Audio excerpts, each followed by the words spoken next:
Welcome back to Pathognomonic Immunology, and in this, the last chapter of the immune system, we will see how the body reaches its pinnacle in the fight against infection when it produces specific antibodies to target invading pathogens.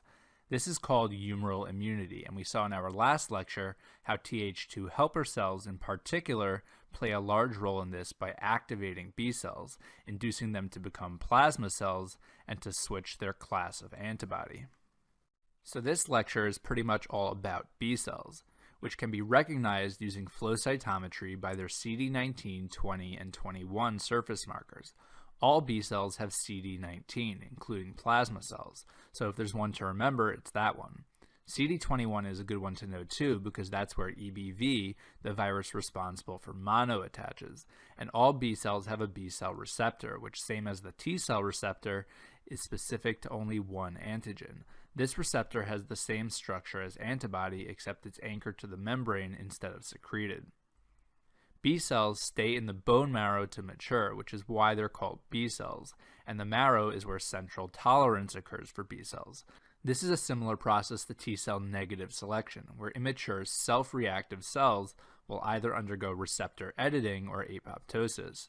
Once fully mature, B cells then migrate to lymphoid tissues, such as lymph node follicles. And when a naive B cell meets its cognate antigen, it will terminally differentiate into either a plasma cell or memory B cell. And as we know by now, the plasma cell's job is to secrete antibody into the bloodstream, which is specific to the antigen that activated it. And that infection-specific antibody will stay in the blood for a while to prevent us from getting the same infection again. And memory cells that are produced maintain a level of immunity and are able to get a head start on fighting the infection if it comes back. Also remember that B cells are involved to a certain degree in antigen presentation, and therefore express MHC2 and everything else they need to activate T cells. We will learn why this is necessary coming up in a minute. It is very important to know that for a full humoral response, activation by helper T cells is required, because without them, B cells cannot switch their class of antibody. They also need T cell activation to go into antigen presentation mode and to make memory cells. Up until now, we have touched on humoral immunity and have discussed how B cells must first be activated by helper T cells. This would mean that T cells must be activated before B cells, except that this is really a lie. This is only true in so much as to get the full effect of humoral immunity. There's another simpler way for B cells to bypass T cell activation and to become activated all on their own. And this is called T cell independent activation.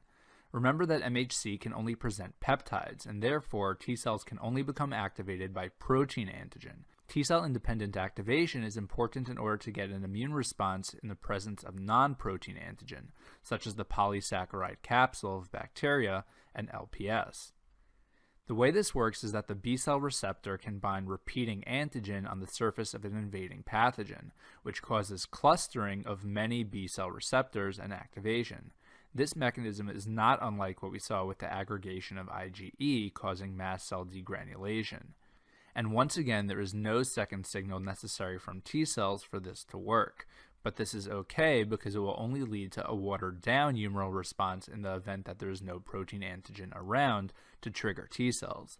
The B cell can become a plasma cell, but the antibody it produces will be limited to IgM only, and as we will soon see, IgG is necessary for a more complete response toward clearing a pathogen. And like we just said before, B cells also require activation by T cells to become memory cells, and so a T cell independent reaction does not result in any memory. The T cell dependent process is what we had been talking about. B cells can recognize their cognate antigen using the B cell receptor, and then can envelop it by receptor-mediated endocytosis. B cells are antigen-presenting cells, and if it's a T cell dependent antigen, meaning protein-based, that means that T cells are necessary for B cell activation. The B cell will process the antigen and present it on MHC2. Then the first signal is the T cell receptor binding to MHC along with CD4. The second signal, as for all antigen-presenting cells, is CD40 ligand on the T cell binding to CD40 on the B cell. This will activate the B cell to become a plasma cell antibody machine. And the Th2 cytokines we learned about in our last lecture can then stimulate isotype or antibody class switching. Let me demonstrate now why B-cell antigen presentation can come in real handy. We just said that if the antigen bound to the B-cell receptor is a protein, it can enter the cell via receptor-mediated endocytosis, which is when the entire receptor and antigen become enveloped in a vesicle, and then the antigen gets loaded onto MHC2 and sent to the cell surface. The B-cell may already be somewhat activated. However, if the right helper T-cell comes along, then it can fully activate the B-cell using CD40 ligand, which binds to CD40 on the B-cell as the second signal. Now that it's activated, the B-cell can return the favor by maintaining the activated status of the T-cell. And we saw when we discussed antigen presentation that this is accomplished when B7 on the B-cell binds CD28 on the T-cell. This is very useful because the T-cell is usually pretty far from the site where it was originally activated, and now everyone is happy. The B-cell gets full activation, and the T-cell doesn't have to go back to where it met the dendritic cell to stay activated. And once fully activated and in the presence of cytokines like IL-4 and 5, B-cells can now switch antibody isotypes to become plasma cells that secrete IgG, IgA, or IgE. Let's take a brief detour to talk about an immunodeficiency syndrome related to B-cell activation. HYPER-IGM syndrome is caused by an X-linked defect in CD40 ligand, or the CD40 receptor on B-cells. And as we just learned, without a second signal for B-cell activation, isotype switching cannot occur. B-cells, therefore, will only be able to make IgM, hence the name HYPER-IGM syndrome. This syndrome illustrates just how important immunoglobulin G is for opsonization and helping to clear bacteria. Without it, these patients get very sick. In a passage, you're not likely to see this in real life. The patient will be male because the disease is X-linked. He will have a history of recurrent bouts of pneumonia, otitis media, etc., and these patients can also get opportunistic infections if they lack CD40 ligand because their helper T cells will have a diminished role in immunity altogether, not just in class switching, but in activating cell-mediated immunity and fighting viruses and fungi. Prolonged cryptosporidium diarrhea is not an uncommon manifestation in this population, and PCP pneumonia can occur as well. All these bacterial infections can cause failure to thrive, and obviously diarrhea would contribute to this as well. As the name of the disorder tells us, IgM will be elevated because that is the only type of antibody B cells can make in a T cell independent manner. One pathological clue will be the lack of germinal centers in lymphoid tissue, as this is where isotype switching generally takes place. Clinically, though, the lymphoid tissue can be normal, and some forms of this disorder may actually cause lymphoid hypertrophy of the tonsils, generalized lymphadenopathy, and hepatosplenomegaly due to increased number of white blood cells. Once they're activated, the fate of lymphocytes is to become terminally differentiated effector cells. We discussed in the last lecture about how T cells can become either helper or cytotoxic T cells. B cells can also become one of two things. First off, they can become plasma cells. Histologically, plasma cells can be recognized as occasionally having an eccentric quote-unquote clock face chromatin distribution, which you can see in some of these cells in the image. Another defining feature is how much of the cell is made up of rough endoplasmic reticulum and Golgi bodies. This makes sense given how much protein plasma cells are producing in the form of antibody. Plasma cells don't circulate. They hang out in marrow or the spleen, and their job is essentially to just sit there and pump out tons of antibody to circulate in the bloodstream. While producing plasma cells to fight the current threat, the body also keeps an eye on the future and saves some of its resources in the form of memory cells. These are usually discussed in the context of B cells, but memory T cells also exist. The idea of memory cells is that they continue to live in an inactive state long after most of the other cells involved in the immune response have died by apoptosis, which happens after the offending antigen is withdrawn and those cells lose cytokine stimulation. These memory cells, though, already have the specificity for the antigen they were exposed to and are able to produce more cytokines and antibodies in response to it if they are re-exposed. Remember that memory cell formation is T cell dependent. This is important because vaccines containing a protein component will obviously result in much longer lasting protection. A very heavily tested topic in immunology for some reason is the structure of antibodies, so let's take some time to discuss this in detail. Antibody structure tends to be confusing because there are really two separate ways of looking at it. Its parts can be classified both structurally and functionally. Structurally, it's comprised of 4 protein chains. These interior chains are called the heavy chains, and I'm making them red. And these smaller chains out here are called the light chains, and I will make these yellow. The chains are attached to each other by bridging disulfide bonds. We'll focus on the functional regions now because that is what you're more likely to be tested on, but keep in mind that sometimes you'll get asked to correlate these areas structurally. You'll see what I mean shortly. There are 2 main functional regions, which are separated by a hinge area made up of more disulfide bonds. The first are called the antigen binding fragment or FAB regions. Structurally, notice that each FAB portion features contributions from both a heavy chain and a light chain. It is the end portions of these chains at the tips of the Y here and here that make up the variable regions, which bind the antigen. I will make the variable region blue so that the variable light chain ends up green and the variable heavy chain ends up purple. Since each B cell can bind only one unique antigen, and remember antibody in reality is just a loose form of the B cell receptor, it follows that the antibodies that each B cell produces will have a unique structure with which to bind its epitope, which if you remember from our introductory lecture is a specific molecular pattern on the antigen. So it makes sense that the part that binds that specific pattern will be variable. And it is the variable region that defines what is called the idiotype of the antibody, meaning which antigen it can recognize. Just keep in mind that the FAB portion of the antibody includes, but is not limited to, the variable region, and contains a constant component as well. The other main region of antibody is called the crystallizable fragment, or FC region, also referred to as the constant region because there is no variable component, and for the most part it does not vary amongst B cells. It's easier to just think of the C in FC as standing for constant. Structurally, the FC region is comprised of the carboxy terminus of the heavy chain, and this would be the amino terminus up here. And let's make the FC portion orange. Notice the light chain only contributes to the antibody binding region, whereas the heavy chain is part of both. Question writers for the boards love to ask about the FC region, and it is super important to know that the FC region is what determines the isotype of the antibody, meaning whether it's an IgM antibody, IgA, etc. So yes, the FC region stays constant, but within that subtype of antibody. It actually varies between plasma cells, though, depending on which isotype that plasma cell produces. They also love asking where stuff binds to antibody, and the answer is usually the FC portion. The obvious exception is antigen, which binds at the antigen binding region. The heavy chain is therefore broken down into 3 parts for purposes of distinguishing what binds where. CH1 is up here and is part of the antigen binding region. The next segment, CH2, is for complement binding, which is pretty high yield. We learned in our innate immunity lecture that IgM and IgG can help fix complement proteins and stabilize them for the destruction of microbes in the classical pathway, and this is where they bind for that. And CH3 is down here, but the interface between CH2 and CH3 is where the Fc receptor on phagocytes bind when they're engulfing pathogens that have been opsonized by antibody.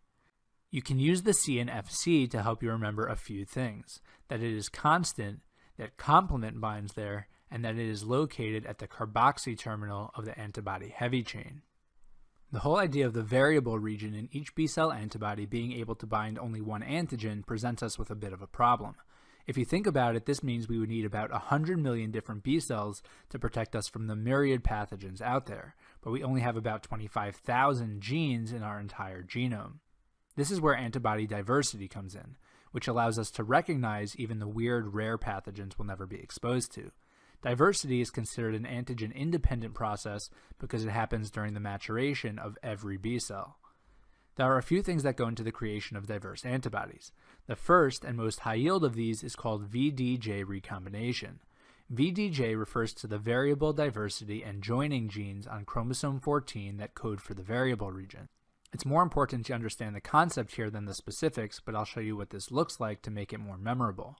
V, D, and J all have multiple genes encoding them. Let's say for the sake of simplicity that this number is 5. So I'll make the V genes green, the D genes red, the J genes yellow, and give them all 5 segments, V, D, and J.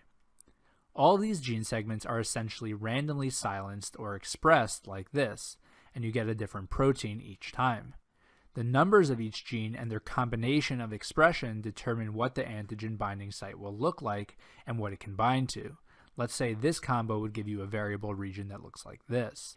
It's actually more of a cut and paste than recombination and is not too different from how the many permutations of 20 amino acids can code for millions of different proteins. And again, this all happens during the maturation of a B cell before infection has taken place. After VDJ recombination, the immature B cell becomes a mature but still naive B cell expressing IgM. The next step in this process is addition of random nucleotides to some of the VDJ genes to make an even more varied array of proteins. This is called junctional diversity, and the enzyme that takes care of this is called terminal deoxynucleotidal transferase, or TDT. It's the enzyme that transfers a terminal nucleotide, if that helps, but it's probably low yield. As if there wasn't enough randomization already, the different variations of heavy chains and light chains also randomly combine to further diversify the antigen binding region. So antibody diversity is inherent in the genome of the B cell before it has ever been exposed to antigen, but antibody specificity mechanisms only happen in response to an infection and are therefore considered antigen dependent. It's kind of like diversity is based on the nature of an antibody, and specificity is the nurture effect of the B cell's environment and what it's exposed to. We already know that B cells proliferate on demand when their cognate antigen is around, which leads to a more specific targeted response. But the affinity of the B cell receptor for its antigen can continue to improve even once the infection is underway, and these refining steps I'm about to go through all require T cell activation. The first of these is antibody class switching. This is when the B cell, now a plasma cell, gets told by the helper T cell which kind of antibody is most appropriate for the current infection. And we talked about the cytokines that take care of this in our last lecture. On a genetic level, when class switching takes place, the genes which code for the constant region are cut and pasted as well to express the correct antibody isotype. Remember, the isotype is determined by the Fc portion. All 5 constant genetic loci are expressed by default, starting with IgM, then IgD, IgG, IgE, and IgA, and these are collectively called the C genes for constant. When stimulated by T cell cytokines, the IgM and IgD genes and any others necessary are spliced out, and the first gene left in the sequence next to the VDJ genes will be the one expressed. So for example, in the absence of T cell activation, all 5 will still be expressed, and the plasma cell will secrete IgM only. No one is really sure what the role of IgD is, just know it exists and that it is present in addition to IgM on naive B cells. When the body is infected, Th2 cells secrete cytokines to induce class switching, and gene splicing causes differentiation into plasma cells secreting IgG, IgE, or IgA. So for example, if it's a viral or bacterial infection, the body will make mostly IgG, and the IgM and IgD loci will be cut out. If it's a parasite infection, Th2 cells secrete IL-4, and the IgG constant locus will also be removed so the body can produce IgE, etc. And let's make this a plasma cell. It's really important to know, and it makes sense, that this process happens very early in infection, as the adaptive immune response is beginning to take shape so that the body can make antibodies geared toward the infecting pathogen. And because this happens early, the B cells are still contained in the lymphatic follicle, and we'll soon see that the germinal center is the area of the follicle where B cells are proliferating. It's super high yield to know that isotype switching is going on inside the germinal center of a B cell follicle. The second feature of antibody specificity you have to be aware of is somatic hypermutation. The name kind of gives it away, and it means that there are constantly small mutations occurring in the genes of the antigen binding region. This happens after VDJ recombination, and it affects the antibody's affinity for its cognate antigen. These random mutations can go in either direction though, creating more or less affinity for an antigen, and somatic hypermutation goes hand in hand with a concept called affinity maturation, which is that the affinity of a B cell receptor for its antigen has a direct positive correlation on its ability to proliferate, meaning the better a B cell can bind its antigen, the more of that B cell you get. This phenomenon is a very late event in inflammation and results in the production of highly specific plasma cells and of course memory cells that have a kind of survival advantage. The result is memory B cells that have such high affinity for their cognate antigen that they require less antigen to be stimulated the second time around and are better equipped to handle the next infection. The T cell receptor has lots of variability and undergoes VDJ recombination, but it doesn't have these properties. Let me go over this one more time to really help it stick. The B cell receptor undergoes VDJ recombination to produce a unique antigen binding region as it's maturing in bone marrow. Early in infection, a B cell activated by its antigen and a helper T cell will be allowed to undergo class switching, which is determined by the genetics of the FC region. Because of somatic hypermutation, the antigen binding region can later change its affinity for antigen. B cells are exposed again and again to their antigen, and as an infection wears on, the B cells that successfully mutate to have a higher affinity for their antigen will proliferate more, while the ones that change for the worse to have less affinity will divide to a lesser extent. And again, this is a form of clonal selection that produces a population of plasma cells highly specific for their cognate antigen. And maybe more importantly, this creates memory cells that carry out a much faster, more targeted response upon re-exposure. So finally, the immune system is activated to the max, and we've got plasma cells producing different kinds of antibody. I'm going to go through each class of antibody and highlight their important points, but before I do, let's first discuss the broad functions of antibody. The first and highest yield is opsonization. Opsonization is when something, in this case antibody, coats a pathogen to make phagocytosis easier. As you can see depicted down here, the FAB region binds its antigen, and the phagocyte, here it's a macrophage, binds the FC portion. This is extremely important for us to be able to fight off encapsulated bacteria, which use their capsule to prevent phagocytosis. Neutralization means that antibody surrounds the pathogen or even a toxin, making it difficult for it to attach to our cells or enter them. As you can imagine, this is an important part of viral immunity. Antibody also helps out innate defenses, such as allowing for complement fixation and activation via the classical complement pathway. Just as a reminder, you can see in this image down here that the FAB portion of the antibody binds the bacteria, while it's the FC portion that fixes the complement. Adaptive and innate immunity also work well together in antibody-dependent cell-mediated cytotoxicity, where natural killer cells are induced to kill when they recognize the FC portion of IgG. Anyone remember which receptor binds the FC region? That's right, it's CD16. And also eosinophils can be degranulated when binding IgE. I'll now go through the specifics of each antibody, and we'll start with immunoglobulin M. IgM is the first antibody made in the humoral response and is immediately available before class switching has occurred. IgM is a monomer in its role as the B cell receptor, and all the isotypes exist this way initially.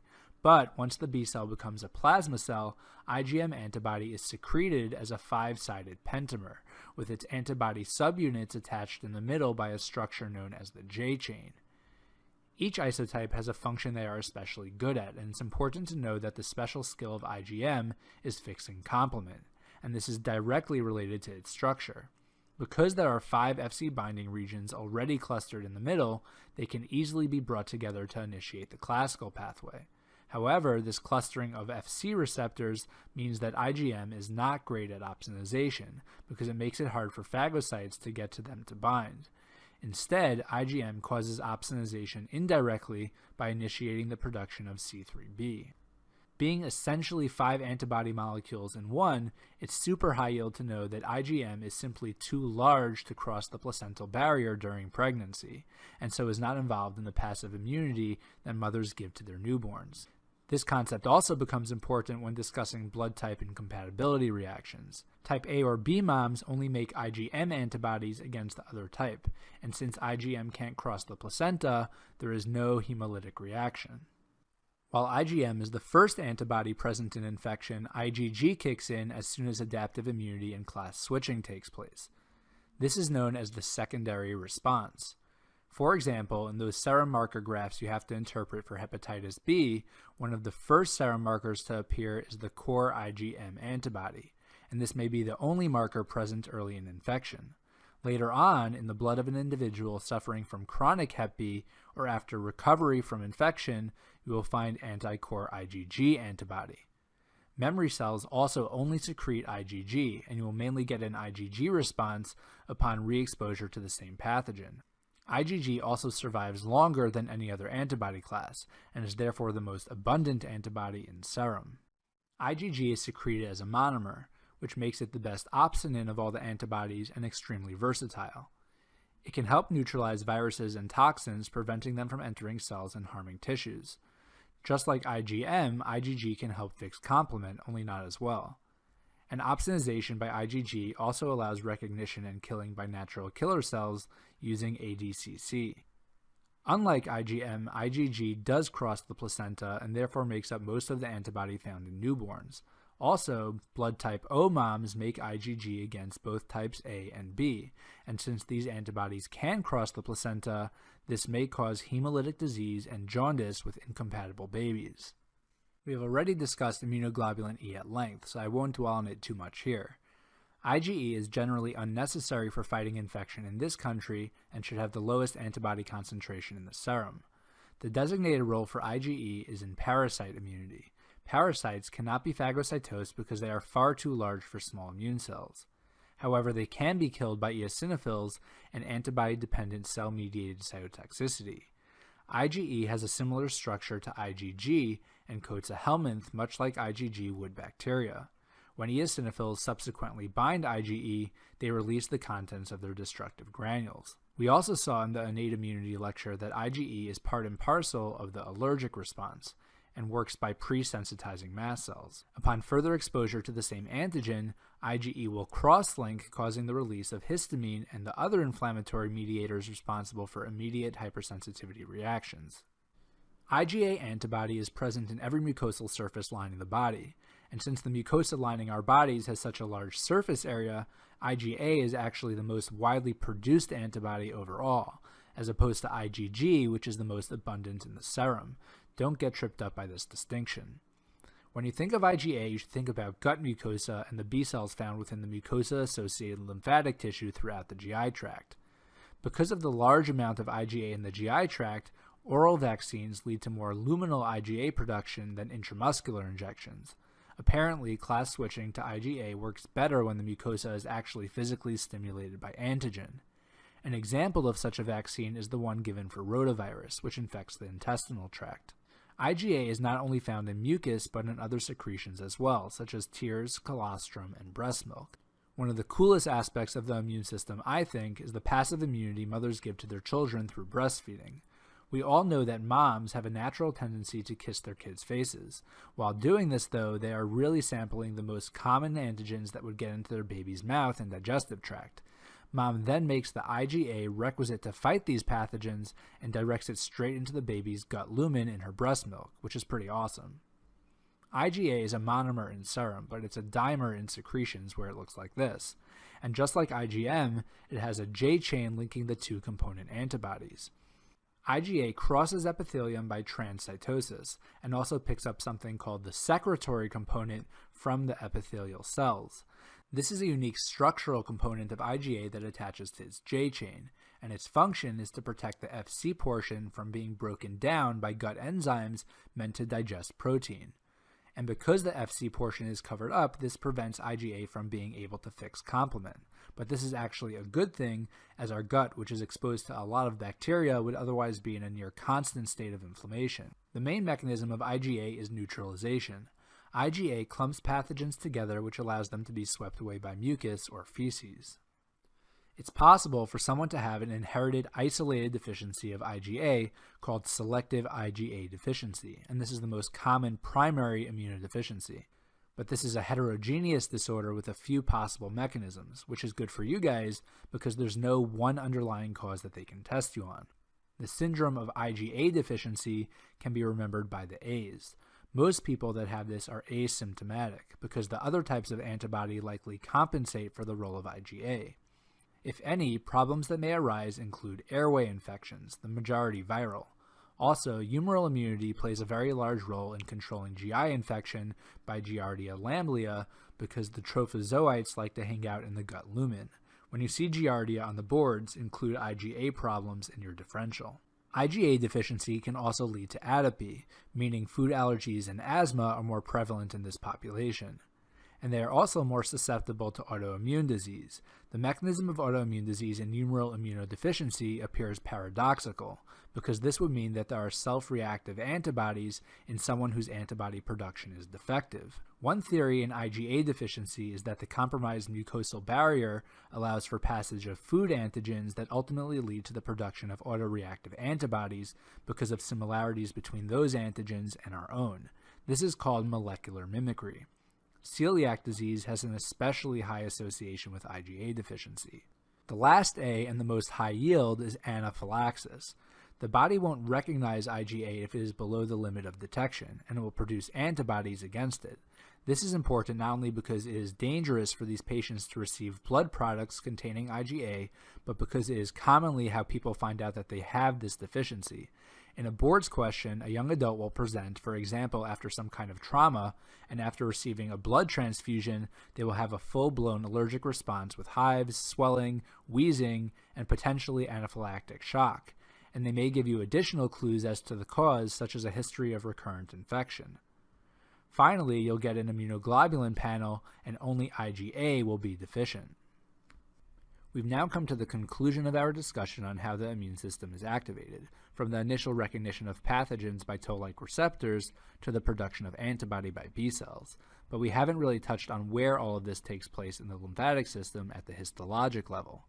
In the first lecture in this series, we introduced the secondary immune organs. From here until the end of this lecture, we'll take a look at some of these tissues and how their structures help activate immunity efficiently. We'll start with the most numerous of these, the lymph nodes.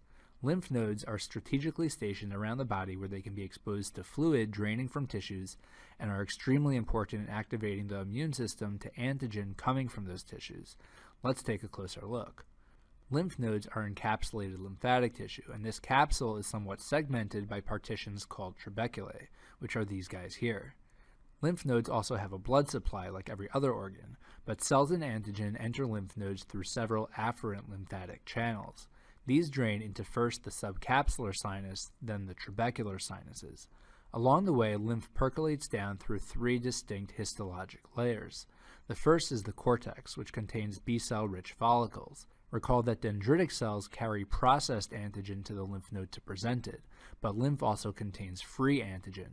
Once within the lymph node, this free antigen can activate B cells directly, remember in a T-cell independent way, or even be picked up by other antigen-presenting cells in the lymph node and then presented.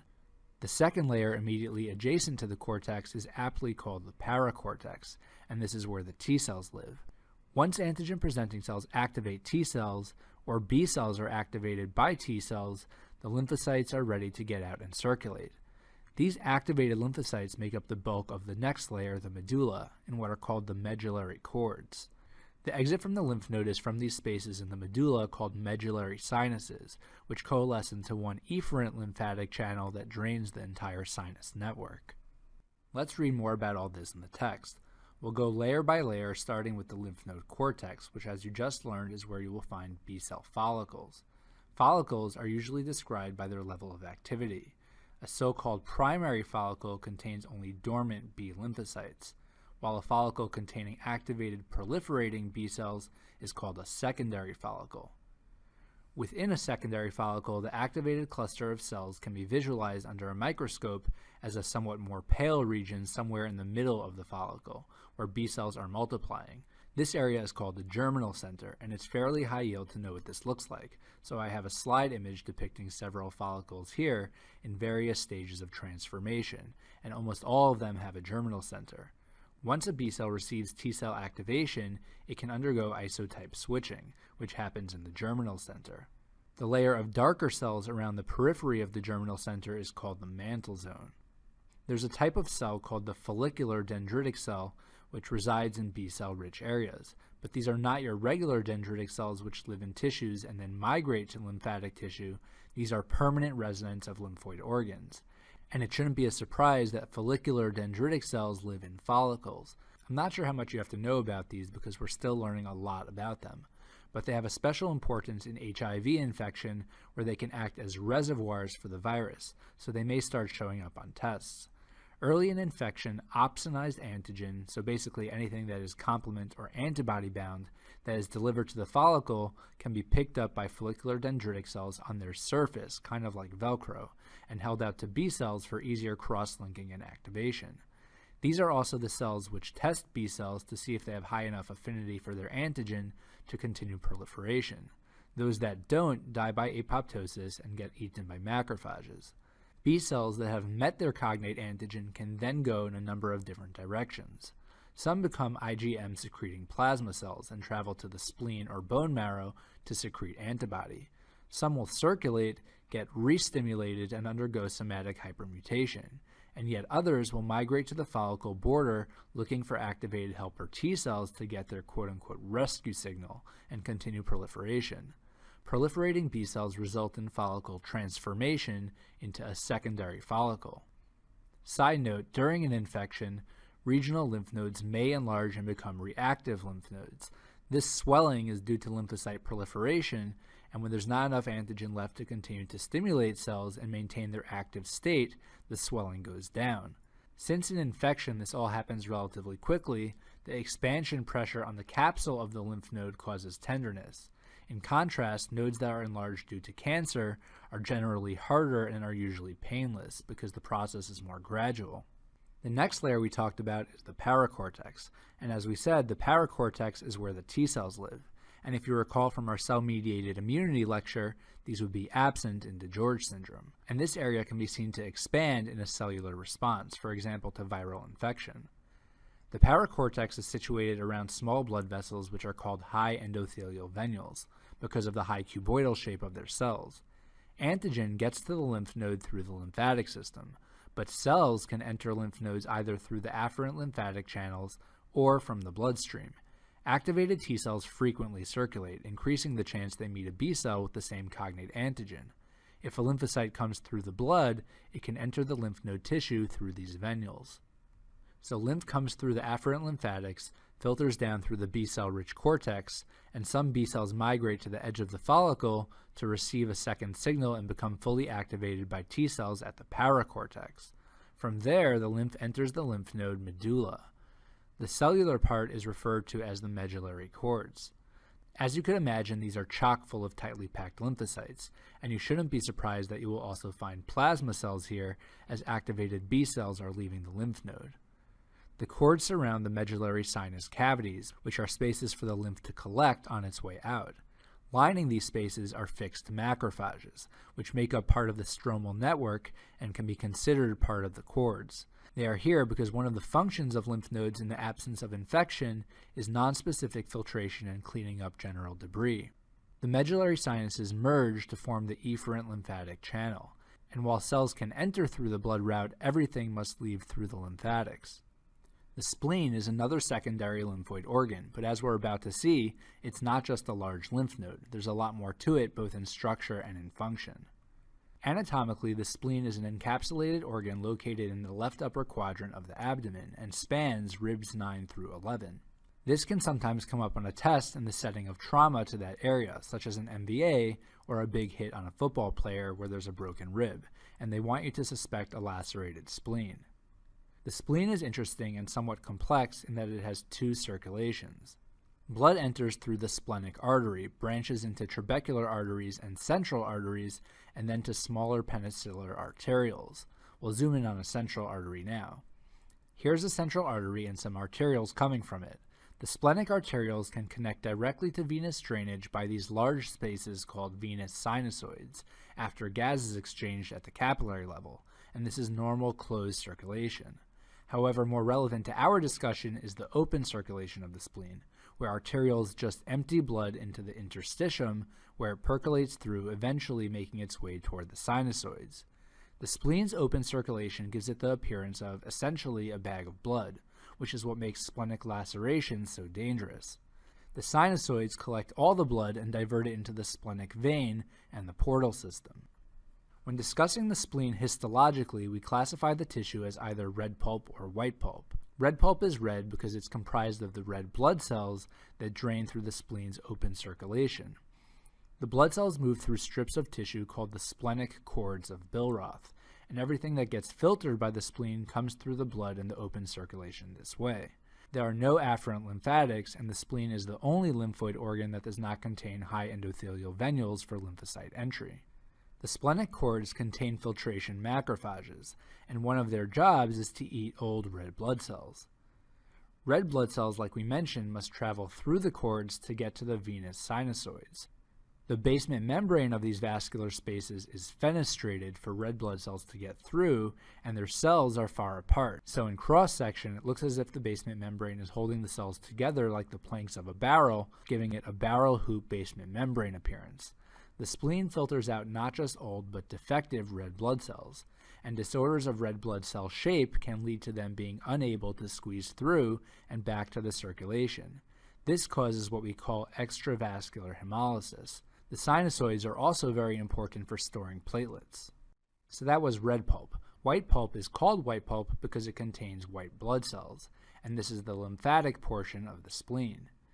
The spleen also contains B cell follicles, and much like in the lymph node, these are more peripherally located, further from the vasculature. Closer to and surrounding the central arteries are the T cells, which comprise what is called the periarteriolar lymphatic sheath, or PALS. The marginal zone is the area between the red and white pulp, and this is where antigen-presenting cells can capture blood-borne antigen. Macrophage can phagocytose cell debris and foreign pathogens, and dendritic cells, when activated, can travel to the PALS to activate T cells, which can then go activate B cells in the follicles. Let's now correlate the structural components of the spleen that we just learned about with the diverse functions of the spleen. Since this is an immunology lecture, let's start with its immune function. We have a spleen to filter our blood and protect us from blood-borne pathogens. This is especially necessary for encapsulated bacteria. As we have previously discussed, encapsulated bacteria are resistant to phagocytosis, but the spleen is one of the places where antibody-secreting plasma cells like to hang out. An antibody can opsonize these bacteria, which allows them to be eaten by splenic macrophages or be destroyed by complement. Another function of the spleen that we have already talked about is the removal of old and worn-out red blood cells by macrophages. This is accomplished in the splenic cords as blood filters through on its way to the sinusoids. And the sinusoids can also store up to approximately 35% of our body's platelets, so platelet storage is another important function of the spleen. These functions are important to understand because it will give you a clue as to what can go wrong if there is splenic dysfunction or splenectomy. Splenectomy is the surgical removal of the spleen, usually after trauma, but people with sickle cell disease can also have a functional asplenia, where it's as if they don't have a spleen. The abnormally shaped sickled cells get trapped in the splenic circulation, causing thrombosis, infarction, and eventually fibrosis and atrophy, and this is referred to as autosplenectomy. People with homozygous sickle cell are often functionally asplenic by the time they're 5 years old. People with splenic dysfunction can have several lab abnormalities and interesting blood smear findings. Firstly, because of the role of the spleen in platelet storage, without one there will be an apparent uptick in platelets on a blood count. And on a smear you may see Howell-Jolly bodies as well as target cells. Howell-Jolly bodies are nuclear remnants that can sometimes be left behind in red blood cells during erythropoiesis. Remember, the nucleus of red blood cells is removed. The spleen is responsible for clearing these defective cells, and without a spleen there will be more of these cells around. Target cells are not specific to splenic dysfunction and can also be seen in liver disease or hemoglobinopathy. The way these cells come about is by an increase in the ratio of the cell surface area to cell volume. Normal red cells that have a nice biconcave disc shape have a slightly paler center where the membrane is pinched and there is less hemoglobin giving off its red hue. A relative membrane excess causes blebbing of the membrane, where hemoglobin can collect and create a darker red center, giving the cell the overall appearance of a target. This can sometimes just happen randomly, and splenic macrophages typically will pick off these membrane blebs. Without them, again, you will see more of these cells around. Here's a picture of a bunch of target cells, and this is what a Howell-Jolly body looks like. Prophylaxis against infection is a very important part of sickle cell management, and anyone who is asplenic must be vaccinated against encapsulated bacteria. If this population becomes bacteremic, they are obviously at extremely high risk of death from bacterial sepsis. Strep pneumo is the most common offender in this scenario. However, on the boards, they sometimes like to ask about some uncommon manifestations specific to a certain population. In this case, they want you to know which bug you have to be concerned about specifically in sickle cell patients with osteomyelitis that you don't really need to keep on your differential otherwise. And the answer is Salmonella, an encapsulated organism. And don't get confused because staph is still the most common cause of osteo in anyone, even sicklers, but the most common population to see Salmonella osteo is in sickle cell patients, at least where a hematogenous origin is suspected. The last of the different types of lymphoid tissue you should be familiar with are the PEYER patches in the gut, which are one type of mucosa-associated lymphoid tissue, or MALT. They're specifically called PEYER patches when they're found in the ileum, and they are located in both the lamina propria, which if you recall is the middle layer of gut mucosa, and in the submucosa beneath it, and you can see one circled in red in this image on the right. In contrast to lymph nodes, tonsils, and the spleen, MALT is unencapsulated lymphoid tissue. There are no incoming lymphatics, but antigen gets in via M cells. These are special cells unique to this tissue that sample antigen from the gut.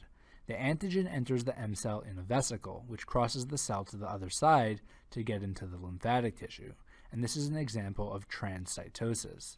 And since these are located in the gut, the B cells that are activated here will inevitably become IgA-secreting plasma cells that end up residing in the lamina propria. And that's the end of humoral immunity. Let's quickly summarize. We learned that B cells can be activated without T cell involvement, but will produce IgM only. Antibody diversity is determined by genetic rearrangement in the variable portion of the FAB region, which then becomes hypervariable with somatic hypermutation in the presence of antigen. Activation by T cells leads to a much more robust response as well as immune memory. T cell activation causes B cell isotype switching, which happens in activated germinal centers early in infection. And antibody isotype is determined by gene splicing in the FC region, resulting in plasma cells that produce IgG, IgE, or IgA. Antigen is presented in secondary lymphoid organs, which are home to B cell follicles and separate T cell regions. That's the paracortex and lymph nodes, and the PALs in the spleen.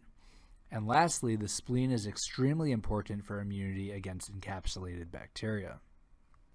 So that's basically it for the basic science portion of this immunology lecture series. In some coming lectures, we'll talk more about clinically relevant immunology.